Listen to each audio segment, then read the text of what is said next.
Hello and welcome to the rest of season Top 150 show. My name is Adam Levitan. Each and every Wednesday on the show, I am joined by two pure virgins, Mike Leone and Mark Dankebring, to talk buy lows, trading in season long, rest of season rankings. Leone, good morning. Good morning, Adam. How are you doing? Better than you. Leone is broken from arguing people all morning about our rest of season rankings. Mark, good morning. Morning. Yeah, if you think I'm a virgin now, just wait till NBA starts next week. Oh, God. Man, there's just going to be nothing left of me. Yes. Poor Mark. Pour one out for Mark. It's been a good ride, dude. Each week, of course, we do our rest of season top 150 rankings. We put a ton of work into this. It really is. I mean, I can't stress enough how hard this is to do and how much work goes into it from Mark and Leone and Herzig. I think it's very useful for trades, for underdog best ball stuff, for buy lows. We take this really, really seriously. We all go over it. We look at it. We massage it all into place. You can get access to our rest of season top 150 through DraftKit Pro or through the in-season package. Also, and I actually can't believe I'm saying this. I can't believe I'm saying this. We have a special offer for this week's show. If you have a potential trade or other move you are considering on your season-long team and want our input, we will answer it.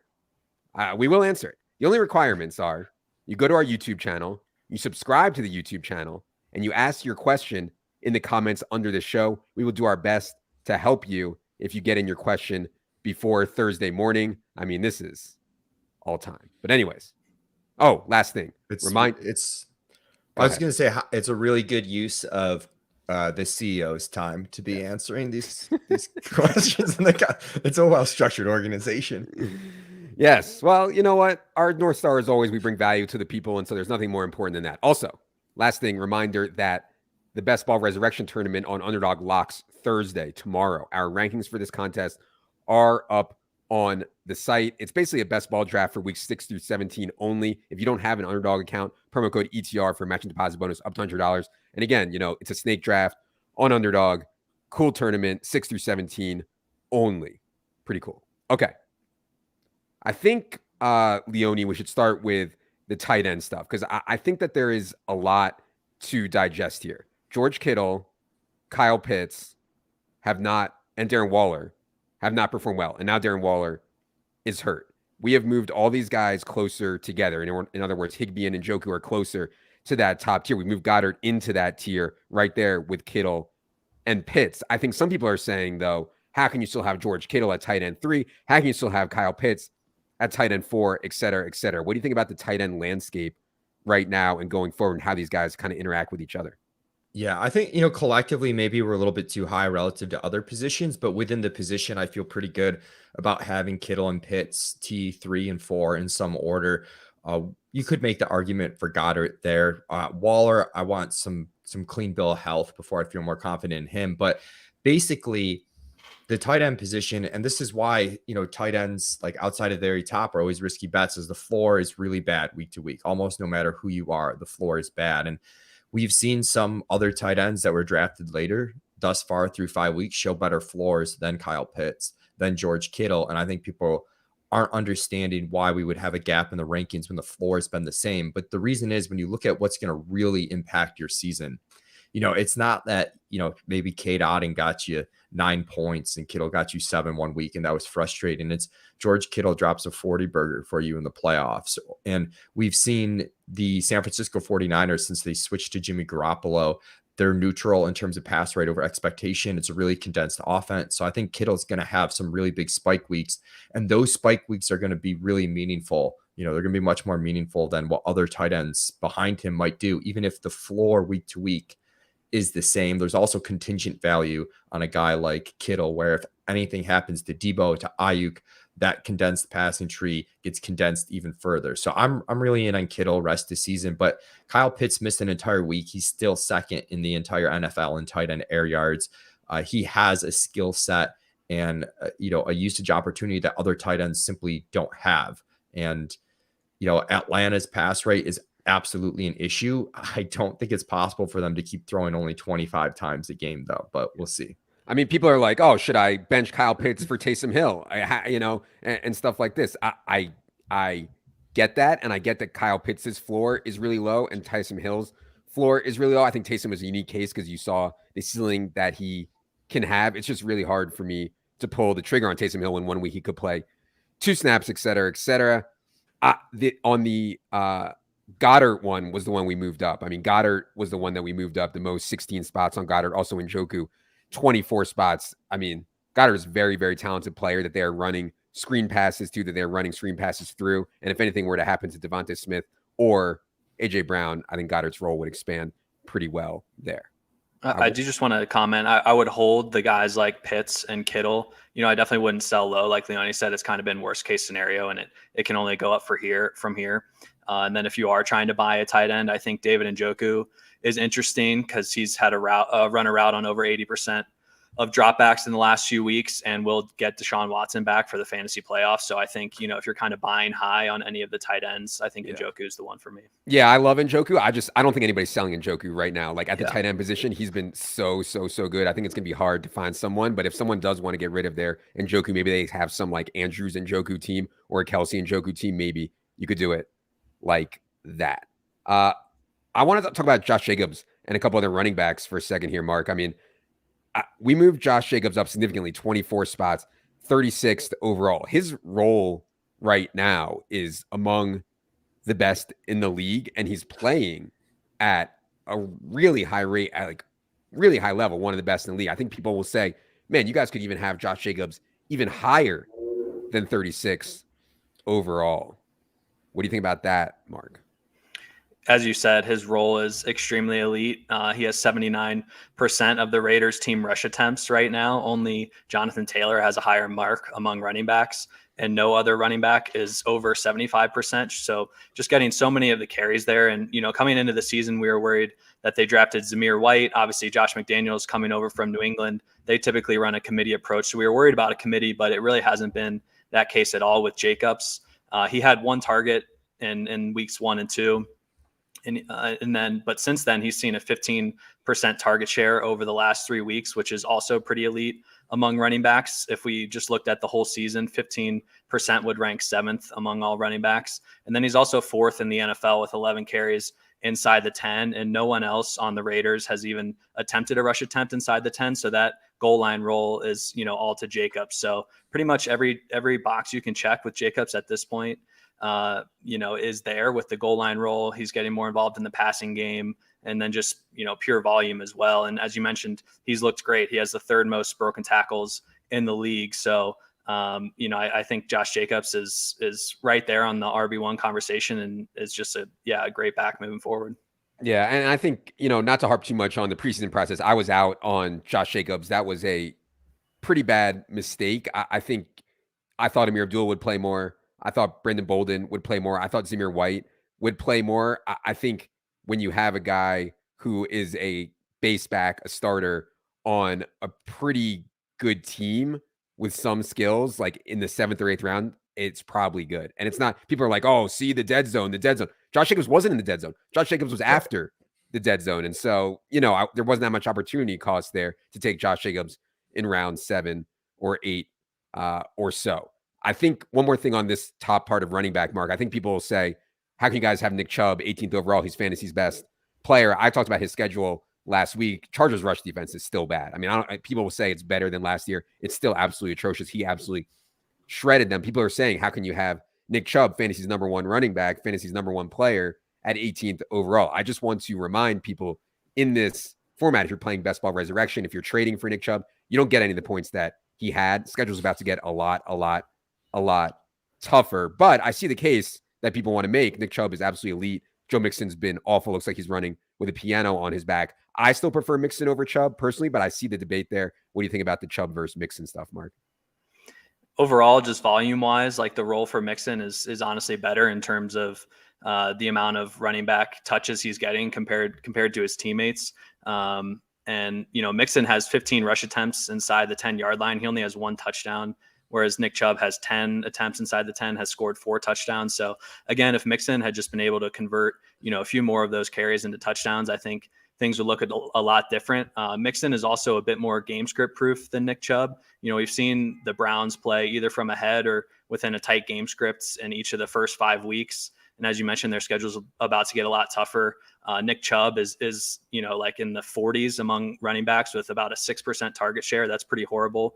Whereas Joe Mixon is up around 14%. So, I think we haven't seen a game yet where the Browns fall behind 14-0 or, are constantly clawing back. And in those game scripts, Nick Chubb is likely going to be removed for Kareem Hunt and not even be on the field. So, obviously Nick Chubb has looked unbelievable. He's an unbelievable running back. His efficiency is off the charts. The Browns offense has been humming, and they have a good offensive line. So, it's fair to love Nick Chubb. Like, we still have him as a top 6 running back. It's not like we're burying him and saying, he's not going to be a good fantasy running back. But I think just kind of when you look at the overall paths, the volume and potential upside, I think overall Mixon still has a slight edge there. Yeah, I mean, next few games for Nick Chubb are New England, Baltimore, Cincinnati, Miami, Buffalo, Tampa. Gets the Bengals again a couple weeks after that, Ravens. So, yeah, it's going to get tougher. Not that he can't do it, but it's certainly going to get tougher. I want to bring up this Kenneth Walker stuff, Leone. Kenneth Walker and Miles Sanders, I think, are kind of similar in that they're going to lose some pass down work, I think. And to me, Miles Sanders' situation is more stable. In other words, Miles Sanders' offensive line is better. Miles Sanders' offense as a whole is better. And this is coming from someone who actually thinks the Geno stuff is kind of legit. But maybe, there's some ignorance on my part because I was not like some tape grinder that knows a ton about how good Kenneth Walker can or could be. I just know I really like Miles Sanders. So what do you think about how Kenneth Walker fits the rest of the way? Would you blow 100% of your fab budget on Kenneth Walker if he was out there? I would blow 100% of my fab budget if Kenneth Walker's out there, but Mark's chuckling because I've been on Kenneth Walker since the preseason, and honestly, it could not have broken any better for Kenneth Walker. One, the offense actually, not only is not atrocious, but somewhat good so far under Geno. I think that regresses some, but it's obviously as bullish as you could be on the offense. And then you get injuries to both Rashad Penny out for the year, and then you've got an injury to Travis Homer as well, which helps. They dialed up some pass plays for Kenneth Walker when he was playing sparingly behind Rashad Penny. And I'm just like a little bit more into these backs that can be hyper efficient in today's day and age. And to talk about Nick Chubb, we were kind of joking on Established a Million that Rashad Penny was mini Chubb. I think Walker can step in there. We saw the long rush for a touchdown last week. I think we're going to see him at like 5+ yards per carry, but it's certainly a bet on efficiency. Him versus Miles feels a little bit like a coin flip. I'm sometimes I'm a little more prone to taking like the, what's in the box, the surprise, the unseen thing. And I have a little bit of that going on with Kenneth Walker because he was a really elite rushing prospect in terms of both his production and his athletic profile. But Sanders, I mean, you talk about efficiency. Sanders is at 5.0 yards per attempt for his career. There aren't a whole ton of backs that have done that. They've shown a little bit more of a willingness to go to him, and he's getting the touchdown regression we kind of expected. He actually had more carries inside the 10 last year than people realized. And Adam, you noted this year he's got a bunch as well. So that stuff's a little bit overblown, although I have just a touch of concern that when Boston Scott is healthy, they will still mix in 3 backs there. Yeah, for sure. Okay, let's go to this great Tyler Lockett and Geno Smith debate of 2022. So my priors come into the year were that Seattle was going to be really bad, and with Geno, it was going to be a struggle, and Geno would, be a sub-average NFL quarterback. Geno has been the best quarterback in the NFL. They are positive in pass rate over expectation. They really have it pretty tight in terms of who they throw to. Okay. And we know we have a huge sample of Tyler Lockett being a very, very, very good player. And so people are saying, how can Tyler Lockett be the wide receiver 31 with everything that I just said? Mark, what do you say to the people who say we are too low on Tyler Lockett? And then I do want to get some takes here from Leone on Tyler Lockett versus other dusty wide receivers in this range. Well, we'll see if they're dusty or not. But anyways, go ahead, Mark, on the Tyler Lockett stuff. Sure. I mean, anytime someone's coming off a 100-yard game where they score 2 touchdowns, I think most people are going to think we're too low, if they're not in the top 10 or 15. That being said, Tyler Lockett is a strong player, has been consistently great with Russell Wilson. We were expecting a decline with Geno. And as you mentioned, that hasn't happened yet. And Geno continues to play well. And Tyler Lockett has seen a 25% target share, which is, pretty great among wide receivers. So, I think we're low just because we're still not necessarily fully bought into the Seattle offense thriving like this. They are not a positive pass rate over expectation team right now. They're about neutral.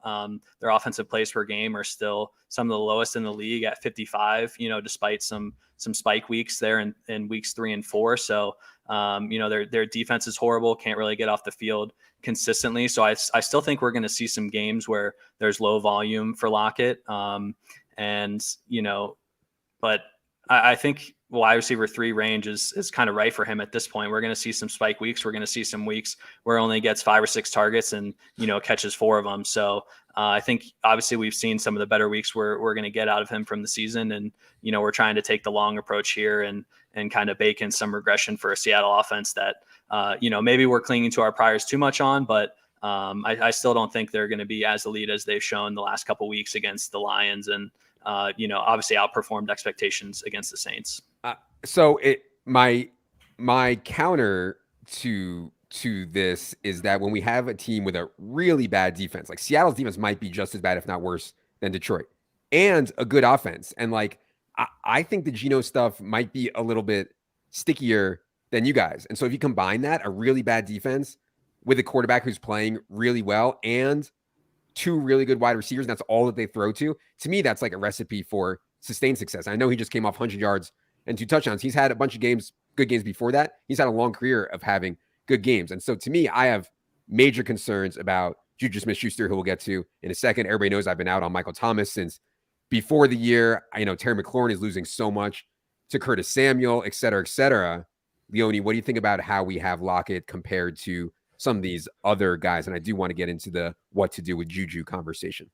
Yeah, I mean, it's difficult. I mean, sometimes you get into these ranges of the rankings, honestly, where it's just hard. Like, we're doing our best to sort of balance the priors before the season with what we've seen so far and what we expect to see moving forward. I could see a case for Lockett anywhere from, let's say, like wide receiver 25 to wide receiver, 35. I think he belongs in that range. We kind of have him in the middle of that range right now. After some debate, we moved him up into the middle, and I think that makes sense. He belongs in the middle of that range, but like, he's not going to catch 80% of his passes at a 13.28. I don't think anyone expects that. He's wide receiver 8 currently, so that's obviously factored in, but it's difficult. I do want to make a point on Lockett, like him, Jacoby Myers. We talked about Josh Jacobs. There are a few guys that we were ahead on in our ranks in the offseason, and I didn't even trust it fully a lot of times when I was drafting. And I think there's a point to be made, and Amico made it in our Slack earlier, that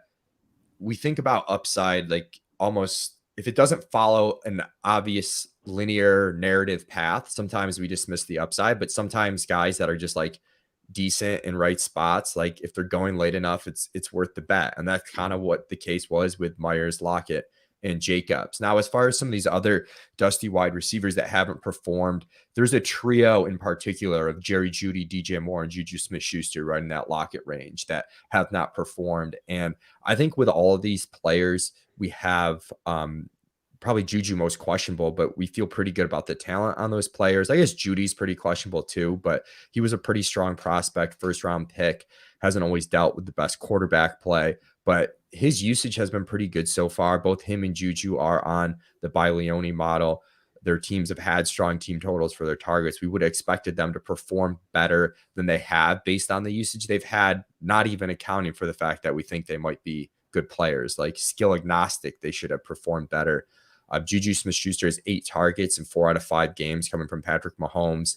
Even being on the injury report this last week was his highest snap share of the entire season. I think he's going to lead the wide receivers among Kansas City in targets. So I don't feel great about the ceiling, but I think, he should run better. If he continues to not run better, we'll continue to drop him, but I don't want to put a guy out to pasture who has that sort of role for the Kansas City Chiefs right now. And then same thing with DJ Moore. I want to see another week or two without Baker, with the coaching change, see what happens. But it's not like he hasn't been utilized. It's just been really, really inefficient. It's possible it stays that inefficient, but the wide receivers do thin out kind of quickly, in my opinion, when you start to get past wide receiver 36, which makes me more willing to have patience on these guys.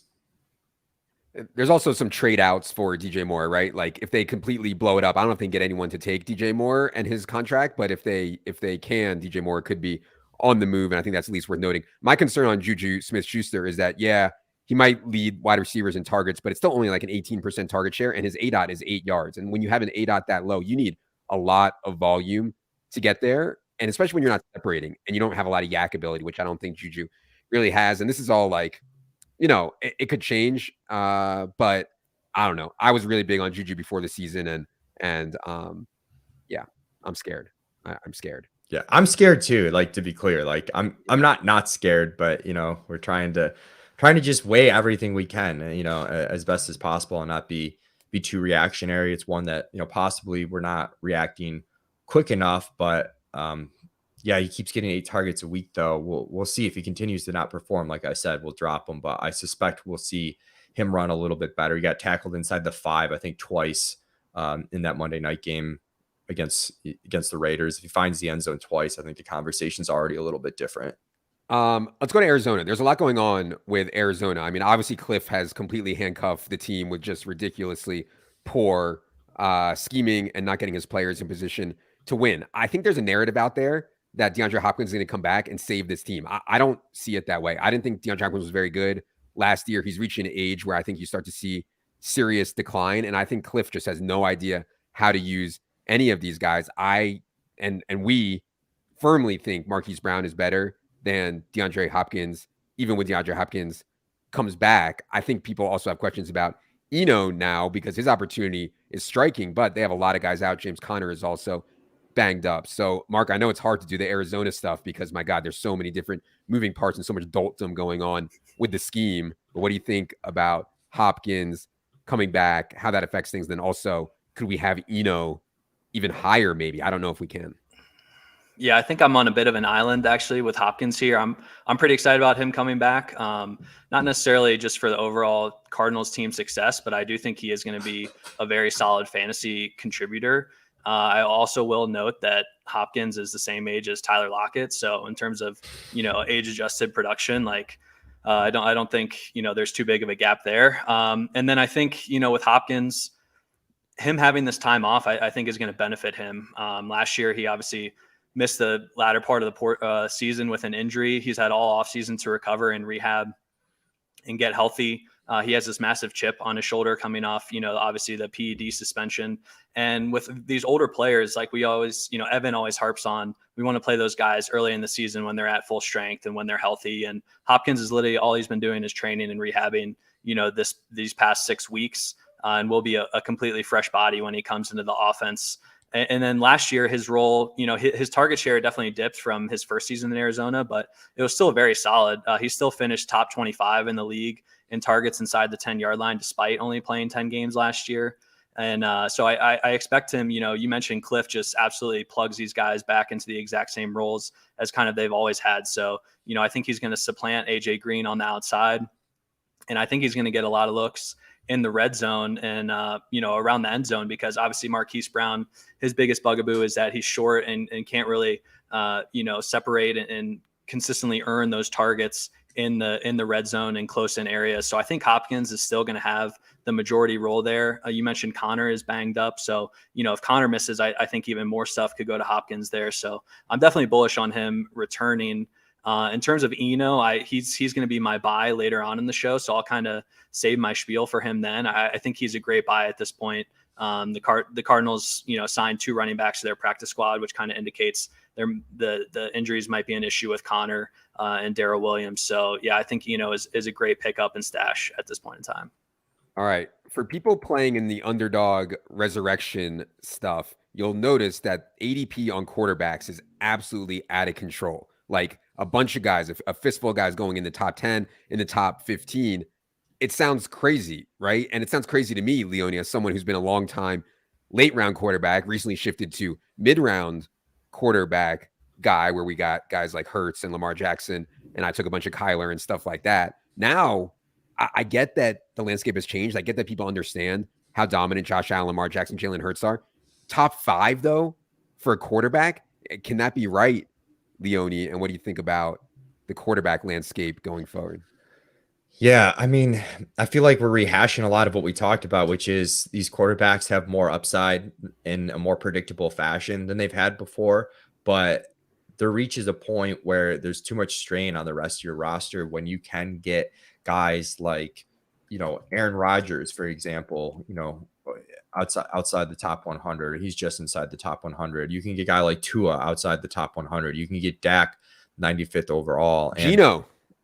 you can you can take Gino outside the top 100, Goff right around there. Everyone's given up on Russ. And you're obviously ceding points at the position, but you have multiple quarterbacks to try and make up for that, which I don't think is the best argument, because that's part of the reason you take the elite guys is like, Russ Wilson and Stafford together still like can't equal one of those Josh Allen weeks that we had last week.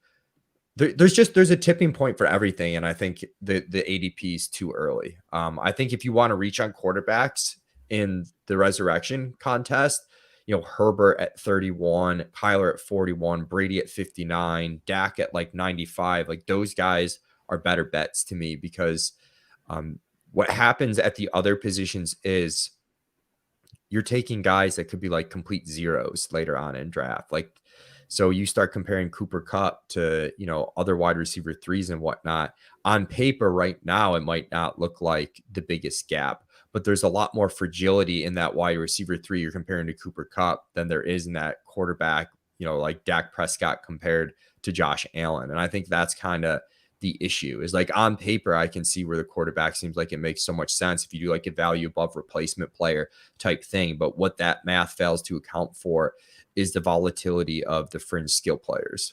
I want to talk about stashes for a second here, Mark. Silva brought up an interesting one on the team by team yesterday. Hope you guys listened to, in Josh Kelly. In other words, he has some base work. He has some work around the goal line when Sony isn't getting it. It looks like they prefer Josh Kelly to Sony, at least for now. Josh Kelly also plays okay in the pass game. And if anything happened to Eckler, I don't think we'd see a full-blown Josh Kelly. We would see Josh Kelly maybe lead a committee in a really good spot. That would be a stash that I thought was interesting. Any other stashes come to mind for you, for people to keep on the end of their bench? I did pick up Kelly in a couple leagues, so I do like that one for sure. Eno is at the top of the list for me as well. I think guys like, that are still available on the waiver wire, it's super thin. So what about Eli Mitchell? Yeah, I think Eli Mitchell is okay if you are like 4-1 or 5-0 in your league and are kind of starting to plan for the playoffs. I think he's going to be out at least another month. And then if Jeff Wilson, continues to play well, or Davis Price comes back and plays well, then I'm not sure what his role will be. I think he's, a good stash in deeper leagues for sure. I think Deshaun Watson, similar boat. Like if you have a strong team and kind of have these middling quarterbacks, I think he's a good stash at this point in time. It's definitely getting a little tougher with bye weeks coming on. Obviously we've hit on Jalen Warren in weeks past. Like I wouldn't expect him to still be on the waiver wire, but he's an elite stash, and it looks like he'll just get even more base work as the weeks go on. So, those are probably the top guys I'd keep in mind.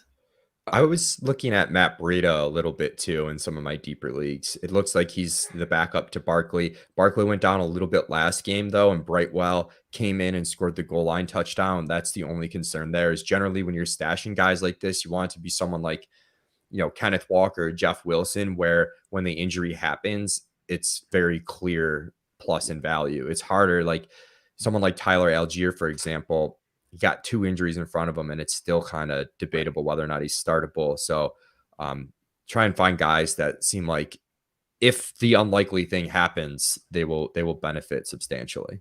Other stashes for me, and I know we've said it every week, I'm still trying to hold Kadarius Toney where I can. If this freaking guy could ever get on the freaking practice field and get out onto the field in a regular season game, I feel like he would have actual big games. That's what Leone's talking about. I want to stash guys who, if I'm holding them on my bench, when I can actually use them, I better be freaking excited about using them. You know what I mean? And I get that's easier in more shallow leagues, but I'm still excited about Kadarius. I don't know on Wandale, but I feel like Wandale at least is on the track to being a little bit healthier. I don't know exactly when Wandale will be back though. Also on the Cleveland stuff, I just wanted to note that we are baking in Deshaun Watson coming back, and obviously that'll be a big boost here for these guys. Pretty much everyone getting Deshaun Watson in there for the final few games instead of Jacoby Brissett. Let's talk about the Ramondre situation. You mentioned Pierre Strong, Leone. I think that's interesting. I kind of think Taylor might be ahead this week, but I don't know. Pierre Strong certainly has more upside, more unknown. And I kind of talked about that on Solo Pod too, where like when you get into spots where you're already at a floor, everybody already has a floor of 0. Like what I said on the Solo Pod was we know Marquez Callaway sucks. Khalil Shakir could be like the best player in the NFL. We have no idea, and so there was some unknown there that I think should be leaned into. What do you think about the Ramondre situation, Leone? And I know you mentioned Pierre Strong. Yeah, I mean, Ramondre obviously moves up really high in our rankings. They only made 2 running backs active last week when Damian Harris was hurt. So they clearly don't like Pierre Strong or JJ Taylor all that much in order to have done that to begin with, especially for the type of team New England is. That's a little bit rare for them. So it seems like Ramondre is going to play a ton. He's going to play in the passing game. It just kind of comes down to, how successful can they be offensively? It was a really good matchup last week against Detroit. I have some concerns about the offense systemically. And as far as behind him, I'm not really sure between Taylor and Pierre Strong. I think right now it's worth stashing either of them and kind of seeing who plays ahead the next week. It's better to stash them now for $1 than to have to pay a lot more for whichever one plays a meaningful role next week. I certainly think they're going to mix in one of those guys, maybe perhaps even more than the market thinks they're going to. Last thing to get to here before we get to our moves to make. I don't think I'd drop Antonio Gibson because you never know what happens in a long season. But, I've been super low on Antonio Gibson the whole time. It's very clear the staff doesn't hate him. I mean, you could make a case, though, if you were in a shower league to cut Antonio Gibson for some of these higher upside stashes. If you had Antonio Gibson, Mark, what would you be doing right now? Is there anyone maybe you would cut him for? Yeah, honestly, like I would be looking to trade him. I mean, well, he's basically a handcuff at this point, right? It seems like Brian Robinson is kind of going to take the early down work, and McKissick is going to be in there on 3rd down. So you're hoping for a Brian Robinson injury for any value on Antonio Gibson. But so he was someone like I would trade for Eno Benjamin right now. I think people would do that trade. I think it's interesting. Someone trading him for someone like Cordero Patterson, who's hurt right now, is going to come back and play in an offense in Atlanta that, just loves to run the ball and establish it. So, even like Jalen Warren, I wouldn't mind trading him for if you're just looking for running backs. So I definitely wouldn't mind cutting Gibson. I'm kind of viewing him as a handcuff at this point. The Washington offense, we saw them kind of come back to earth a little bit after running 70+ plays in the first 4 weeks. They ran, I think, like 55 in week 5. And so, yeah, I don't have too much hope left for Antonio Gibson other than an injury, and we'd be willing to trade him for another handcuff that I think has probably more upside. Okay. All right. Oh, you mentioned Jalen Warren. We should talk about Najee for a second here. Hopefully nobody who subscribed to ETR or listened to any of our podcasts or anything has Najee, I hope. But if you did, Leone, is it too late to sell him? I mean, we said on the show, hopefully you listen to sell on Najee after week 1. Now it's getting to a point where I don't know that anyone will actually take him, but would you just like take whatever you can get for Najee at this point? I don't think I would give up that fast. We have him 49th here, though. I think that's probably about the right range. How would you handle Najee if you actually had him? Yeah, someone in the comments asked, would you trade Najee Harris for Kenneth Walker? Like, I'm probably just holding on to Najee Harris because the workload there does have the potential to be really good. The issue with Najee, of course, the inefficiency from last year has carried over. Somehow the offense is worse than last year, which seemed hard to believe coming into the year. And with the Liz Frank and everything, he's actually playing a little bit less. And he's the type of guy, if you're going to be that inefficient, you need him to play every down. It's difficult. I mean, I think I'd just be holding him. I called him and Derrick Henry sells after week 2. One went one way, one went the other way. If you sold them both, you're probably not happy. But if you just sold Derrick Henry, you're not happy. Like if you could trade Najee for maybe DeAndre Hopkins, but that kind of assumes you're okay at running back, though. So yeah, I think you just got to hold them and maybe hope for one really good week, and then try and move them. But it seems like the worst possible time to try and sell him right now. All right. It is time to get to everybody's favorite portion of the program, the moves to make. We will each give one move to make. I think we certainly ran hot last week on moves to make, although the Godwin, I think I said by Godwin, maybe that was 2 weeks ago, but now I'm a little worried after you only ran a route on about half the Tom Brady dropbacks last week. I believe Mark had the Gabe Davis and Khalil Shakir by calls. I think Leone was on Lockett, or maybe it was Mark. I don't remember exactly, but we've been running good on these. Let's try to stay hot. Mark, I'll give you the honors. Yeah, so I kind of teased it a little bit, but mine is to pick up Eno Benjamin if he's out there, or to trade for him, because I think we've seen some signs out of Arizona that the running backs might not be healthy and might miss this week, and then James Conner, has continued to battle injury bug over his career. So I think now is kind of the perfect time to go out and get Eno before he potentially explodes. He's proven to be a solid player this year. We were questioning coming into the season, he's had 2 seasons in Arizona and really hasn't gotten on the field. Maybe he's not that good, but at this point in time, he's ranked 4th in Pro Football Focus's elusive rating, which factors in missed tackles, per touch and yards after contact. So he's been strong there. As I mentioned earlier, the Cardinals signed 2 running backs to the practice squad. They already ruled out Darrell Williams for this week. James Conner has been battling an ankle injury and then picked up a rib injury in this past game, so he could definitely miss this upcoming week. And then, just with the Hopkins, coming back on the horizon, I'm expecting this Cardinals offense to continue to climb up the, efficiency rankings. So I would want Eno. He's like my top stash at this point, outside of maybe Rashad White or some other, top tier handcuffs. I'm really interested in Eno Benjamin at this point. All right. Buy Eno Benjamin from Mark. Leone, go ahead.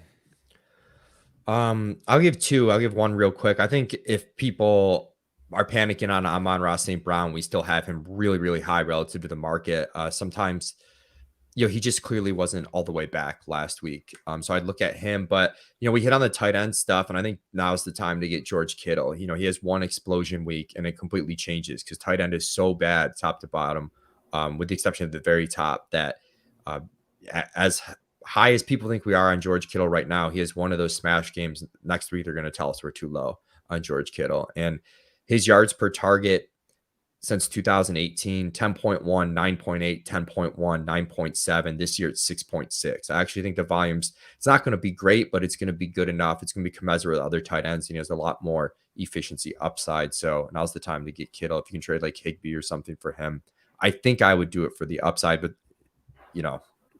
that's my take. Yeah. And I actually tweeted about this last week because I actually don't know on George Kittle, right? Like, if you actually told me, like, look me in the eyes, tell me I have a crystal ball, George Kittle is going to have 2 30-point games the rest of the way, and the rest are all going to be single digits, how would you value George Kittle? I honestly don't know. You don't know when those 2 games are coming. You're going to have to eat a lot of single digit games. I agree with you that there's probably 2 30-point games or at least 25-point games coming from George Kittle. It's just a really hard thought exercise. I think Leone's point is that most of the tight ends you're going to get single digits from every week. So why not go after the guy who actually is going to get 2 30-point games, right? I think is one way. Yeah, essentially. And I also think at 5 targets a game, he's going to, they're going to be a lot of single digit games, but yeah. All right.